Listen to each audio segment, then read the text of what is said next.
കൊട്ടാരക്കര താലൂക്ക് ആശുപത്രിയിൽ house സർജനായിരുന്ന doctor വന്ദനാദാസിനെ കുത്തിക്കൊലപ്പെടുത്തിയ കേസിൽ പ്രതി സന്ദീപിന് ജീവപര്യന്തം തടവും 1 ലക്ഷം രൂപ പിഴയും കൊല്ലം അഡീഷണൽ സെഷൻസ് കോടതി ജഡ്ജി PN വിനോദാണ് ശിക്ഷ വിധിച്ചത്. അപൂർവങ്ങളിൽ അപൂർവമായ കുറ്റകൃത്യം അല്ലെന്ന് കണ്ടെത്തിയതിനാലാണ് ജീവപര്യന്തം. ശിക്ഷ കൂട്ടണമെന്ന് ആവശ്യപ്പെട്ട് ഹൈക്കോടതിയിൽ അപ്പീൽ നൽകുമെന്ന് പ്രോസിക്യൂട്ടർ പറഞ്ഞു. കേസിലെ വിധി തൃപ്തരല്ലെന്നൊന്നും ഞാൻ പറഞ്ഞിട്ടില്ല.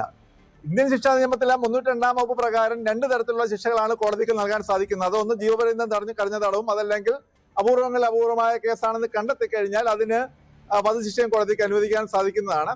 ഇവിടെ ഇത് അപൂർവമായ കുറ്റകൃത്യമാണ് എന്ന് കോടതി കണ്ടെത്താത്ത സാഹചര്യത്തിലാണ് 302 പ്രകാരമുള്ള അടുത്ത ശിക്ഷയായ ജീവപര്യന്തം കഠിന തടവ് കോടതി ഉത്തരവുണ്ടായിട്ടുണ്ട്. അതിന്റെ കാര്യത്തിനകത്ത് ഇന്ത്യൻ ശിക്ഷാ നിയമത്തിലെ 302-ാം വകുപ്പ് പ്രകാരം 1 ലക്ഷം രൂപ പിഴ കോടതി ഉത്തരവുണ്ടായിട്ടുണ്ട്. അത് കൂടാതെ മറ്റു വകുപ്പുകൾക്കും കോടതി പിഴ ഉത്തരവുണ്ടായിട്ടുണ്ട്. നിയമത്തിന് കൊടുക്കാൻ കഴിയുന്ന വിധി ഇതായിരിക്കുമെന്ന് വന്ദനയുടെ കുടുംബം പ്രതികരിച്ചു. കോടതിയുടെ വിധിയിൽ ആശ്വാസമുണ്ട്.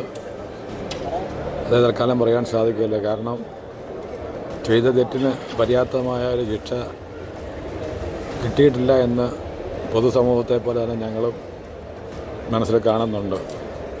കാരണം മോള് അകാരണമായിട്ട് ചികിത്സിച്ചു കൊണ്ടിരുന്ന ആ പേഷ്യൻ്റ് തന്നെ ഇത്രയും 10-27 പ്രാവശ്യത്തോളം കത്തി ഉപയോഗിച്ച് മാരകമായിട്ട് കുത്തി കൊന്ന് വേദന അനുഭവിച്ച എൻ്റെ മോള് 4.5 മണിക്കൂറോളം വേദന അനുഭവിച്ച എൻ്റെ മോള് ആശ്രയം ആരുമില്ലാതെ പൈശാചികമായിട്ട് കൊല ചെയ്യപ്പെട്ടു. അതിനുശേഷം 2 വർഷവും 10 മാസവും 11 ദിവസവും ഞങ്ങൾ ഇതിൻ്റെ പുറകെ തന്നെയായിരുന്നു. ബഹുമാനപ്പെട്ട സെഷൻസ് കോടതി ഇപ്പോൾ പ്രതിക്ക് 30 വർഷത്തെ തടവും അതിനുശേഷം ലൈഫ് ടൈം ഇംപ്രിസൺമെൻറ്റും കൊടുത്തിട്ടുണ്ടെങ്കിൽ പോലും ഞങ്ങൾ പൊതുസമൂഹത്തെ പോലെ ഞങ്ങളും ഉദ്ദേശിച്ചത് ഈ ഒരു ശിക്ഷയല്ലായിരുന്നു. കാരണം അതിനുവേണ്ടി ഞങ്ങൾ കൂടുതൽ ശിക്ഷ പ്രതിക്ക് വാങ്ങിച്ചു കൊടുക്കുന്നതിന് വേണ്ടി പബ്ലിക് പ്രോസിക്യൂട്ടറായിട്ട് ആലോചിച്ച ശേഷം ഞങ്ങൾ മേൽ കോടതിയിലേക്ക് പോകും എന്നുള്ളതാണ് ഞങ്ങളിപ്പോൾ പറയാനുള്ളത്. ബിനീഷ് ചേരുന്നുണ്ട്.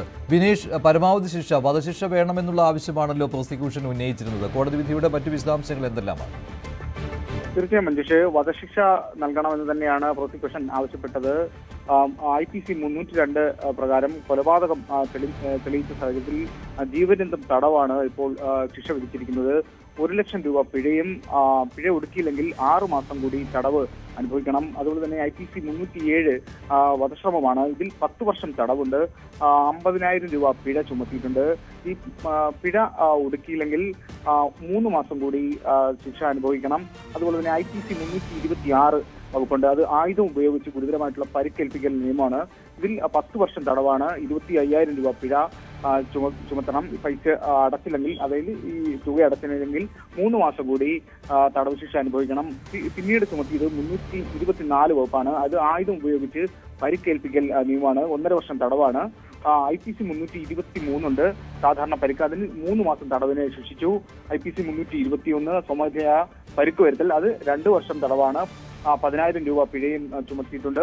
IPC 341 അത് തടഞ്ഞു വെക്കലാണ്. വന്ദനാദാസിനെ തടഞ്ഞു വെച്ച് കുത്തി പരിക്കേൽപ്പിച്ചു കൊലപ്പെടുത്തി എന്നതാണ് കേസ്. ഇതിൽ 1 മാസം തടവാണ്. IPC 332 പൊതുസേവനത്തിലുള്ള ആളിനെ ആക്രമിക്കൽ, അതിന് 9 മാസം തടവുണ്ട്. IPC 333 അത് പൊതുസേവനത്തിലുള്ള ആളിന് ഗുരുതരമായ പരിക്കേൽപ്പിക്കൽ നിയമമാണ്. അതിൽ 2 വർഷ തടവാണ്. IPC 201 തെളിവ് നശിപ്പിക്കലാണ്.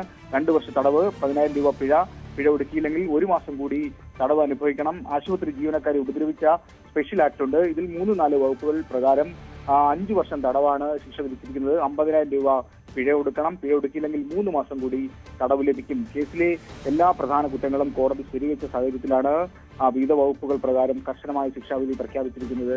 മഞ്ജുഷ്. ശരി, ബിനീഷാണ് വിവരങ്ങൾ നൽകിയത്. ഡോക്ടർ വന്ദനാദാസ് കൊലപാതകത്തിൽ പ്രതി സന്ദീപിന് ജീവപര്യന്തം തടവ്.